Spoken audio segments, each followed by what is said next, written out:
पश्चिम बंगाल की मुख्यमंत्री ममता बनर्जी ने आज साफ ऐलान कर दिया कि उनकी पार्टी तृणमूल कांग्रेस पश्चिम बंगाल की 42 सीटों पर अकेले लोकसभा चुनाव लड़ेगी।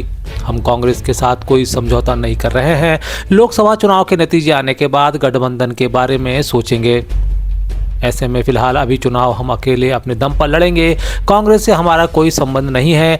बता दें कि कांग्रेस और टीएमसी दोनों इंडिया गठबंधन के सदस्य हैं। इसके बावजूद टीएमसी की नेता ममता बनर्जी ने पश्चिम बंगाल में अपने दम पर चुनाव लड़ने का ऐलान कर दिया है। वहीं इंडिया गठबंधन के एक और घटक दल आम आदमी पार्टी ने भी इससे पहले ही पंजाब में अकेले लोकसभा चुनाव लड़ने का ऐलान कर दिया था। ऐसे में अब गठबंधन को लेकर सवाल खड़े हो गए हैं।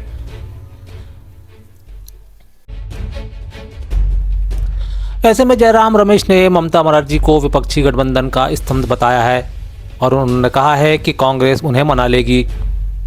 असम में भारत जोड़ो न्याय यात्रा के दौरान मीडिया से मुखातिब जयराम रमेश ने कहा कि हम ममता बनर्जी के बिना इंडिया गठबंधन की कल्पना भी नहीं कर सकते। कुछ ना कुछ रास्ता निकल ही जाएगा।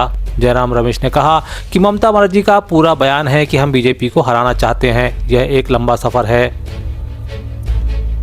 ममता जी हमारे देश के एक बड़े नेता हैं, बड़े सम्मानित नेता हैं, बड़े आदरणीय नेता हैं और ममता जी से हम प्रेरणा लेते हैं। और मैं जानता हूं कि हमारे अध्यक्ष खड़गे जी, सोनिया जी, राहुल जी सब ममता जी को कितना प्यार और कितना सम्मान देते हैं।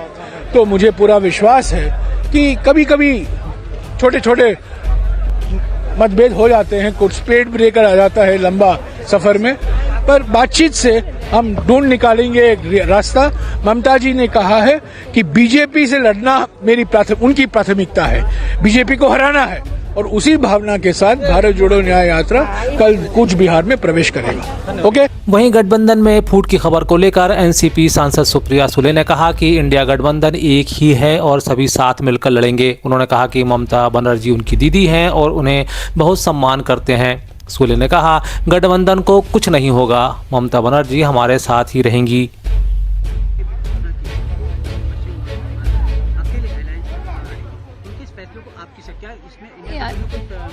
नहीं, कोई नुकसान नहीं होगा। अलायंस एक ही है, सब साथ में ही रहेंगे। हमारी दीदी है वो और हम सब दीदी का बहुत प्यार और सम्मान करते हैं और अलायंस में कोई नहीं प्रॉब्लम होगा। दीदी हमारे साथ ही रहेगी।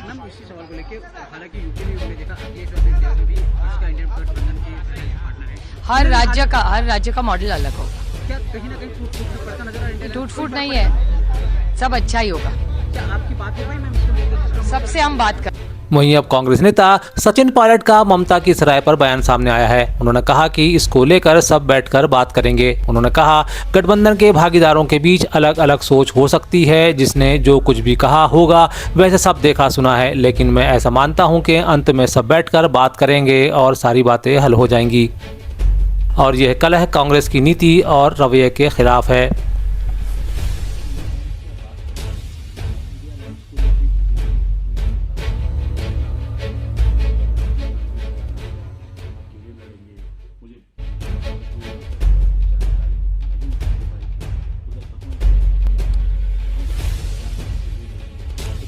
के पार्टनर्स हैं, मैं जानता हूं कि अलग अलग स्टेट्स में चाहे हमारी खुद की हमारी लोकल यूनिट्स हों या क्षेत्रीय दलों की अलग अलग सोच हो सकती है और कहीं ना कहीं गिव एंड टेक हम लोगों को करना पड़ेगा। लेकिन जिसने जो कुछ भी कहा होगा मैंने सब देखा सुना, लेकिन मैं ऐसा मानता हूं कि अंत में सब बैठ के अक्रॉसिकली बात करेंगे और सारी बातें सॉर्ट आउट हो जाएंगी। सीट शेयरिंग से लेकर कैंपेन स्ट्रैटेजी और इंडिया गठबंधन एकजुटता से मजबूती से मैदान में उतरेगा।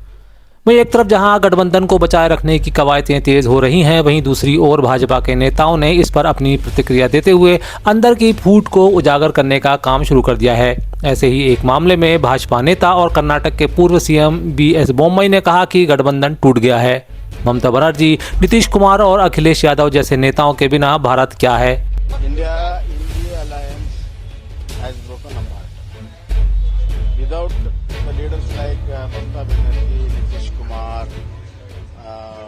and Akhilesh Yadav. What is India? And this bickering is against the policy and attitude of the Congress. So Congress is unable to get the confidence of the opposition party itself. What they'll get the confidence of the people? it is a big setback for Congress. एक तरफ जहां कांग्रेस की भारत जोड़ो न्याय यात्रा को लेकर असम में कोहराम मचा हुआ है, हालात यहां तक पहुंच गए हैं कि अब राहुल गांधी की यात्रा को लेकर पुलिस को भी लाठी चार्ज तक करना पड़ गया है। इस दौरान बड़ी संख्या में लोगों को हुजूम राहुल गांधी के यात्रा में उमड़ रहा है। ऐसे में मिलने वाले भारी जन समर्थन के बाद राहुल ने भी असम के मुख्यमंत्री पर तीखे हमले जारी रखे हैं। यहाँ पे आपके चीफ मिनिस्टर 24 घंटा नफरत फैलाते हैं, डर फैलाते हैं, मगर बात वहां नहीं रुकती है। जैसे असम में नफरत फैलती है, डर फैलता है, आपके चीफ मिनिस्टर आपकी जमीन चोरी कर लेते हैं। आप पान खाओ, सुपारी का बिजनेस उसके अंदर उनका। आप सुबह उठो,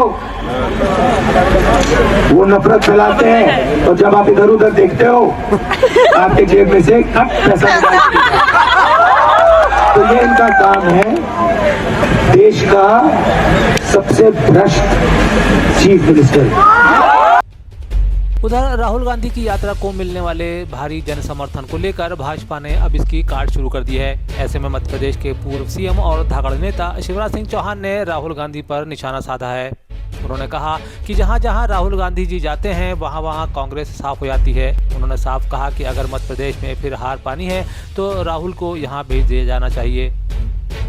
जहां जहां राहुल गांधी जाते हैं वहां कांग्रेस को और साफ कर देती है जनता। अभी मध्य प्रदेश आए थे पैदल यात्रा में, तो जहां जहां से राहुल गांधी गुजरे सब जगह कांग्रेस हार गई। अगर कांग्रेस को हराना है तो राहुल गांधी को भेज दो, और किसी की जरूरत ही नहीं। भोपाल में आज एक प्रेस कॉन्फ्रेंस के दौरान वन विभाग के अफसरों के घाकपन, पुराने कर्मकांड और कोताहियों के जाल में नए नवेले मंत्री घिर गए। राजधानी में आयोजित किए जाने वाले वन मेले की सूचना और आमंत्रण देने मीडिया से मिले वन मंत्री नागर सिंह चौहान और वन राज्य मंत्री प्रदीप अहिरवार कूनों में चीतों की मौत के सवालों से असहज हो गए। ऐसे में उनका जवाब कि मरना जीना तो लगा रहता है मजाक का कारण बन गया, जबकि मौजूद अधिकारी इन हालातों में मुंह घुमाए बैठे दिखाई दिए। जरूर चीते की मौत हुई है। मैं आपसे कहना चाहता हूं, आज आप और हम भी हैं, एक न एक दिन हमको भी जाना इस दुनिया को छोड़ के, इसलिए मरना और जीना तो चलता रहेगा। लेकिन मैं आपसे कहना चाह रहा हूं, मैं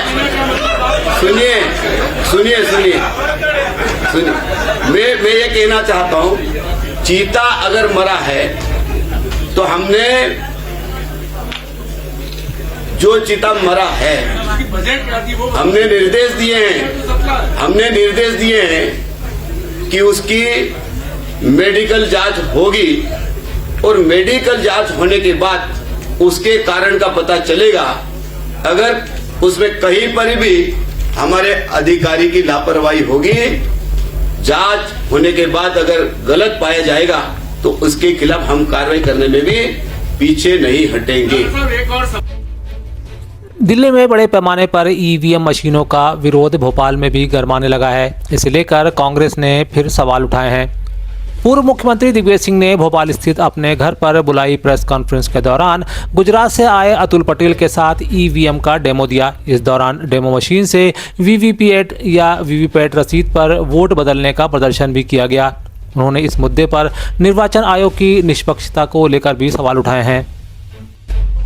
इसका मतलब ये है कि ईवीएम मशीन में जहां चिप डला हो उसमें उस चिप का सॉफ्टवेयर जो है वही सर्वे सर्वा है। आपने बटन दबा दिया, आपका काम पूरा हो गया।